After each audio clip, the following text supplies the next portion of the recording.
ученици од основните училишта зема изминатиот период учество во манифестацијата за Бадникови поворки, организирани од локалната самоуправа, но вие споменавте дека ќе има казни за оние кои нема да ги пуштат децата на училиште, особено кога воздухот беше енормно загаден. Прашањето е која е разликата меѓу граѓанска иницијатива, спомната иницијатива, тогаш споменавте дека била партиска иницијатива.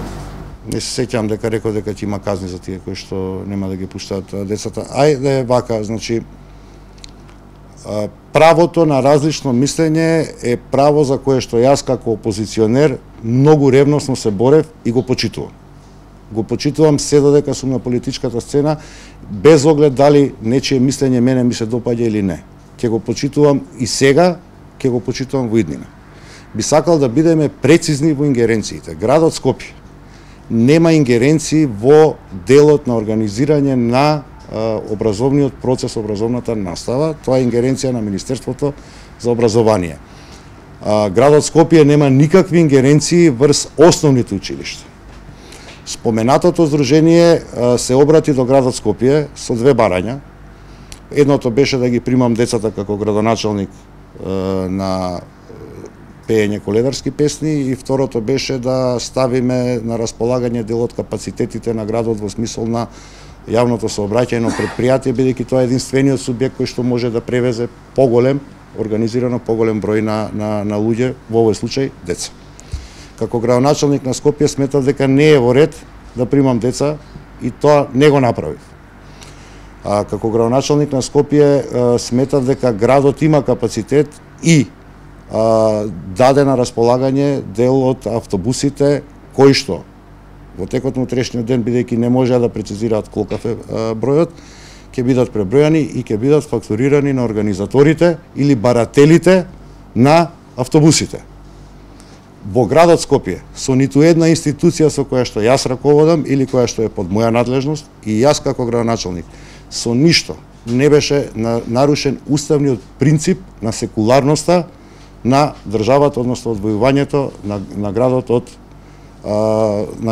на државата од црквата или од верата. Факт.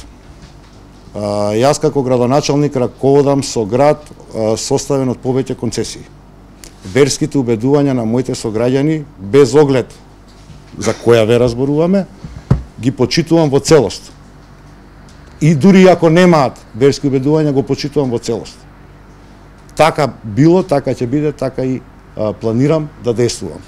Немам јас право на било кој родител да му го ограничувам правото да се додека се држи во рамките на законот, го организира своето дете во рамки на определени граѓански иницијативи. Всушност и впрочем, ова не е прв пат, ова иста граѓанска иницијатива да спроведе ваква акција. Она што беше моја грижа е да се грижам за законитоста и уставноста на таа акција. Институциите со кои што раководам со ништо не ја нарушија секуларност. Може би за Бајрам ќе спроведете ваква иницијатива? Пак велам, во рамки на секуларноста, воколку има такво барање, како што беше, ќе одговорам на истиот начин. Деца нема да примам, а капацитетите на градот кои што ќе бидат ангажирани, ќе бидат од нарачателите или на нарачателите фактурирани. Впрочем, еден ден од меркиве на ЈСП, граѓаните на градот Скопје ги чини 7 милиони денари. Јас сум должен, ако успеам да најдам и друг некој комерцијален извор за овие предпријатија да функционираат побезболно, тоа да го направам.